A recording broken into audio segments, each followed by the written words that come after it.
আসসালামু আলাইকুম রহমতুল্লাহ। প্রিয় শিক্ষার্থীরা, আমরা আজকের ক্লাস হচ্ছে যে তোমাদেরকে পড়াবো কীভাবে তোমরা সিলম কি এবং এই সিলমের উদাহরণগুলো মনে রাখবা। তোমরা ইতিমধ্যে জানো যে সিলমের উদাহরণগুলো মেডিকেল ভর্তি পরীক্ষায় খুব বেশি আসে।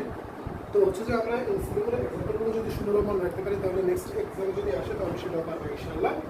তো তা মনে রাখার জন্য আমাদের এই যে 9টা মেজর পর্ব আছে সেগুলোর নাম সিরিয়ালি একটু মনে রাখতে হবে, ঠিক আছে? দেখো, প্রথম যে পর্বটা সেটা হচ্ছে পরিফেরা, তারপর হচ্ছে লিডারিয়া, তারপরে প্লাটিহেলমিনথিস, তারপরে নেমাটোডা, তারপরে মোলাস্কা, অ্যানালিডা, আর্থ্রোপোডা, এপিডের্মিটা, কর্ডা। এখন প্রথম চারটা তুমি বিশেষভাবে সিরিয়ালি মনে রাখতে হবে যে প্রথম দিকে হচ্ছে পরিফেরা, লিডারিয়া, প্লাটিহেলমিনথিস, তারপরে নেমাটোডা, তারপরে 5 থেকে বাকিগুলো মোলাস্কা, অ্যানালিডা, আর্থ্রোপোডা, এপিডের্মিটা, কর্ডা। এরপর আসো, এগুলো একটু মনে রাখা দেন হচ্ছে যে সিলম কি। সিলম হচ্ছে ত্রিস্তরী প্রাণীদের মধ্যে ভ্রূণীয় মেসোডার্ম থেকে সৃষ্ট। মেসোডার্মের কুসুমের ভিতর পেরিটোনিয়াম নামক ঝিল্লি দিয়ে একটা গহ্বর থাকে, একটা ফাঁকা জায়গা থাকে যেটা মেসোডার্মাল স্তর থেকে উদ্ভূত হয়। আমরা জানি যে ত্রিস্তরী প্রাণীর মধ্যে 3টে স্তর থাকে, একটোডার্ম, মেসোডার্ম, অ্যানোডার্ম। তো মাঝখানে যে মেসোডার্ম থাকে সেই মেসোডার্ম থেকে একটা গহ্বর সৃষ্টি হয়। সেই গহ্বরের চারপাশে একটা আবরণ থাকে পেরিটোনিয়াম ঝিল্লি দিয়ে আবৃত।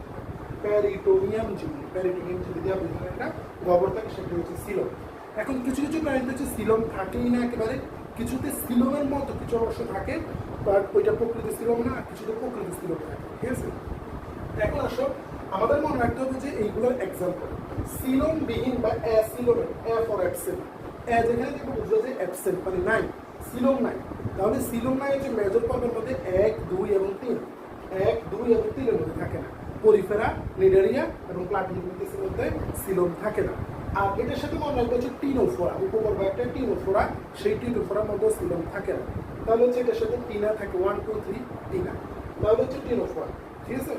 এবার আসে হচ্ছে যে ছদ্ম সিলমযুক্ত বা ভ্রান্ত সিলমযুক্ত বা সিউডো সিলমেট, এগুলোর মধ্যে প্রকৃত সিলম থাকে না, সিলম মতো একটা অংশ থাকে। এখন কথা হচ্ছে যে এটার এক্সাম্পল হচ্ছে যে মেজর পর্বের মধ্যে মাত্র একটা, সেটা হচ্ছে 4 নম্বরটা।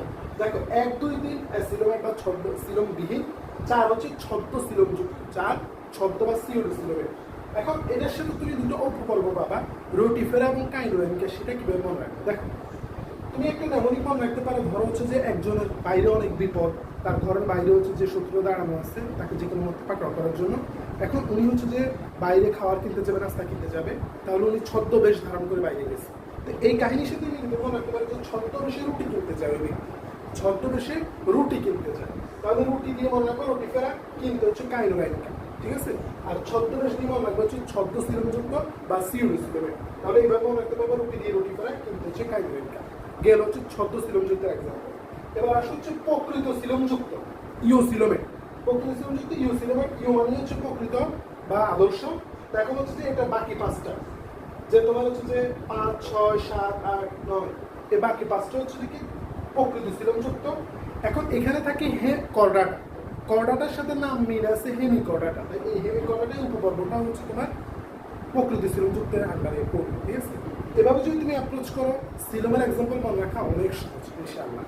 তো তোমরা এই টাইপের আরও ভিডিও চাও কিনা সেটা অবশ্যই কমেন্টে জানাবা, যে শর্টকাট হইতে কীভাবে মনে রাখতে পারবা বা হচ্ছে বেসিক কীভাবে, বেসিক থেকে বুঝে কীভাবে মনে রাখতে পারবা, সেরকম ভিডিও আরও চাইলে অবশ্যই কমেন্টে জানাবা ইনশাআল্লাহ। আসসালামু আলাইকুম।